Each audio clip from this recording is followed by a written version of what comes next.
નમસ્કાર, હું આમ આદમી પાર્ટીમાંથી ભાવેશ ધામેલિયા. આજે અમને એક ફરિયાદ આવતા અમે એ લોકો વિઝિટ માટે આવ્યા છીએ. હવે લગભગ છેલ્લા 3 મહિનાથી આ સોસાયટીની અંદર નવો રોડ બનાવવા માગે છે લોકો, પરંતુ જે રીતે અત્યારે ખોદકામ કરીને અધૂરું કામ મૂકી દેવામાં આવ્યું છે જે કોન્ટ્રાક્ટરો દ્વારા કે એસએમસીના અધિકારીઓ દ્વારા, તો અહીંયા લોકોને ખૂબ મુશ્કેલી પડી રહી છે. હું તમને આ વિસ્તારની જે હાલત છે એ બતાવું, તમને એમ થઈ જાય કે આ વિસ્તારની અંદર આપણે રહેવું કઈ રીતે. આ જો અહીંયા જે ગટરનું પાણી ભરેલું છે ને, બતાવો જોગલભાઈ. આ ગટરનું પાણી લગભગ 15 દિવસથી આવી રીતે ભરેલું છે. રોડ રસ્તાની હાલત તમે જોઈ શકો છો, કેટલા ખાડાઓ છે. અને અહીંના લોકોનું કહેવું છે કે છેલ્લા લગભગ 3 મહિનાથી આ તકલીફનો અમે સામનો કરી રહ્યા છીએ. ત્યારે બીજી વાત મારે એ કરવી છે કે સ્વચ્છ ગુજરાત, સુંદર ગુજરાતની વાતો કરનારા આ મોટા મોટા જે નેતાઓ છે એને મારે કહેવું છે કે સ્વચ્છ ગુજરાતની તમે વાતો કરો છો, તો આજે આ જે મરાઠી વિસ્તાર કહેવાય, આપણે કઈ સોસાયટી છે સાગરભાઈ? લક્ષ્મીનગર સોસાયટીની હાલત અત્યારે એવી છે કે અહીંયાથી ચાલવું પણ મુશ્કેલ છે. ગાડી લઈને તો જવાની વાત જ નથી, ચાલવું પણ મુશ્કેલ છે. ને ચાલતા ચાલતા 3 કે 4 લોકો એવી રીતે ખાડામાં પડ્યા છે, જેમને ફ્રેક્ચર પણ આવ્યું છે.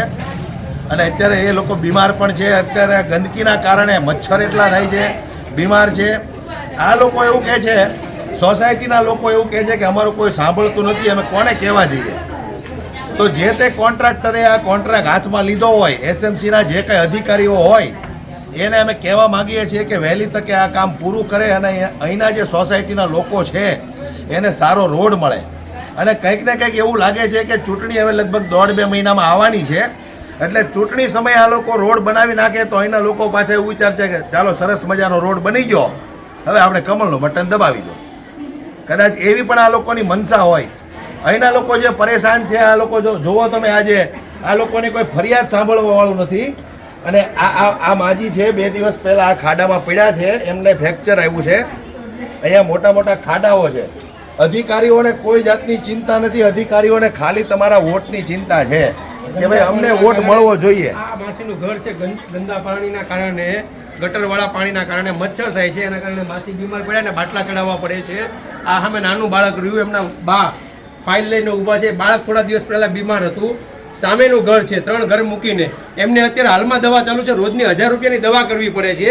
આ ગટરવાળા પાણીના કારણે મચ્છર થાય છે, અને મચ્છરના કારણે આજુબાજુના લોકો બીમાર પડી રહ્યા છે. પણ તંત્રને આપણે ફોન કરીએ તો કંઈ ધ્યાન આપતું નથી. 2 મહિનાથી 2.5 મહિનાથી આ સ્ટ્રીટ લાઇટ બંધ છે. અંધારાના કારણે લોકો હેરાન થાય છે, લોકો ખાડામાં પડે છે. આ એક માસીનો તો તમે જોયું, પગ ભાંગ્યો. મારી સાથે અહીંયા ચાલો થોડા દૂર બાજુના ઘરે પાછળની શેરીમાં આવી જ રીતે એક માસી પડ્યા અને એને છે ને પ્લેટ નાખવી પડી. અહીંયા આવો તમને બતાવું. આ એક શેરીની હાલતની વાંધો નથી, આ એક શેરીનો પ્રોબ્લેમ નથી. આ લક્ષ્મીનગરની બધી જ સોસાયટીમાં, બધી જ ગલીમાં પ્રોબ્લેમ છે.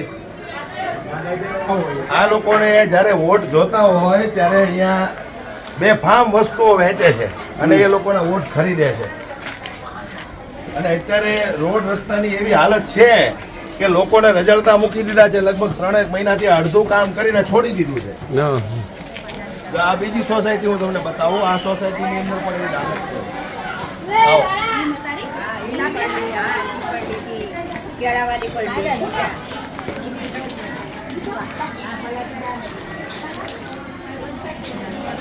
આવો અહીંયા બતાવો, આવો અંદર આવો. આ માજી છે,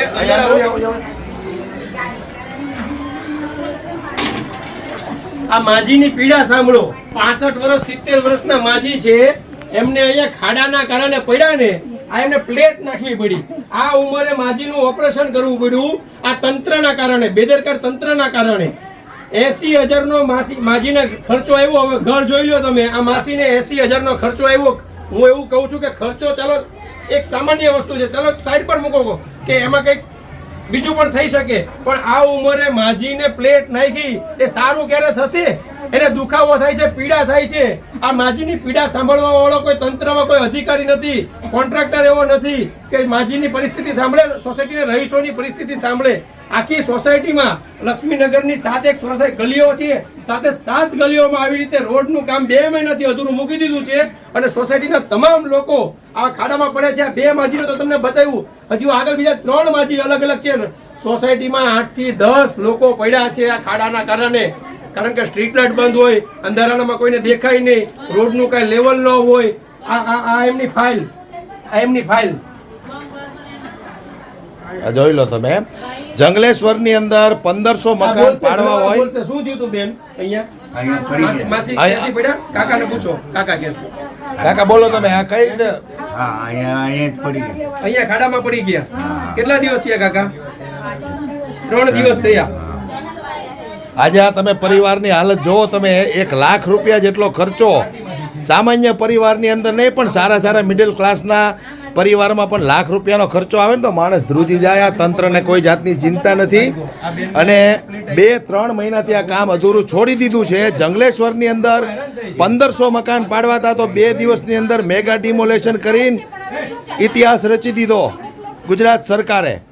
આજે આ 3 મહિનાથી અહીંયા રોડ બનાવ્યા નથી, લોકો એટલા પરેશાન છે, તકલીફમાં છે. રાતે સ્ટ્રીટ લાઇટો નથી, બહાર નીકળવું હોય તો એટલી મુશ્કેલીઓ પડે છે. કોઈ સાંભળવા વાળું નથી આ લોકોની વાત. માજી કંઈક કહેવા માંગે છે. માજી બોલો. ના, હું તો એટલું જ કહું છું કે 3 મહિના થઈ ગયા, એ લોકો પણ કોશિશ કરે છે, પણ હવે પેલા કોન્ટ્રાક્ટ વાળા નથી આવતા. અમે કોન્ટ્રાક્ટરનો જ કહીએ છીએ, કોન્ટ્રાક્ટર 3 મહિનાથી દેખાતો નથી નથી. આવતા તો એ ભાઈ શું કરવાના? પણ પ્રમુખ નથી કહેતા અમે કોન્ટ્રાક્ટરનો જ કહીએ છીએ કે હા. 3 મહિનાથી એટલું કામ અધૂરું મૂકીને ગયો, ક્યાં ગયો? તો અધિકારીઓ શું કરે છે? મ્યુનિસિપાલિટીના અધિકારીઓ કેમ કોન્ટ્રાક્ટરને દબાણ આપીને કામ પૂરું નથી કરતા? સોસાયટીમાં રહેવાનું છે એટલે આપણે વધારે બોલી નહીં શકીએ. નહીં, આપણે કોઈના દુશ્મન ક્યાં બનવાનું છે? આપણે હકનું માગીએ છીએ ને, કઈ ભીખ થોડી માગીએ છીએ આપણે. ચાલો આપણે ભીખ થોડી માગવાની છે, આપણે વોટ આપ્યા છે એટલે માગીએ છીએ. પેલા બીજાને પૂછજો. થાય છે, પણ હવે શું કરવાના? આ તંત્રની ઘોર બેદરકારી છે. મેગા ડિમોલેશન કરવાનું, ત્યારે આ લોકો 2 દિવસની અંદર 1500 મકાન પાડી દે છે. આજે અહીંયા 3 મહિનાથી રોડ રસ્તા નથી બનતા. તમે વિચાર કરો, અધૂરું કામ છોડીને આ લોકો ભાગી ગયા છે. હવે જે તે કોન્ટ્રાક્ટર અહીંયા હોય એને આપણે ભલામણ કરવાની છે. માસીને પૂછો હું છું એમ, એમની હકીકત હું કેવી રીતના પડ્યા એ. માસી કેવી રીતના તમે પડ્યા અહીંયા? હવામાં માલ લેવા જતી હતી. હા, તો કુંડીમાં ડાયરેક્ટ પડી ગઈ. કુંડીમાં ડાયરેક્ટ પડ્યા એટલે ફ્રેક્ચર આવ્યું. હા, તમે શું કામકાજ કરો? શાકભાજી શાકભાજીનું કરો. હમણાંથી તો શાકભાજી માટે બંધ ધંધો છે. બંધ, બંધ છે. અને આ પીડા આ ઉંમરે ભોગવવી પડે એ અલગ. અલગ. તમે માસી કઈ કામ નથી કરતા. કેટલા દિવસથી તમને બાટલા ચડાવવા પડે છે?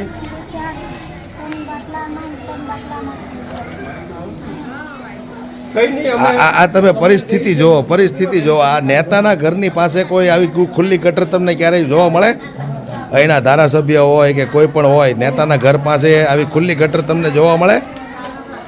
આ રસ્તો લગભગ 3 મહિનાથી આ હાલતમાં છે. કોન્ટ્રાક્ટર ક્યાં છે એ જ ખબર નથી, એસએમસીના અધિકારીઓ ક્યાં છે એ ખબર નથી. જોઈ લો તમે આ.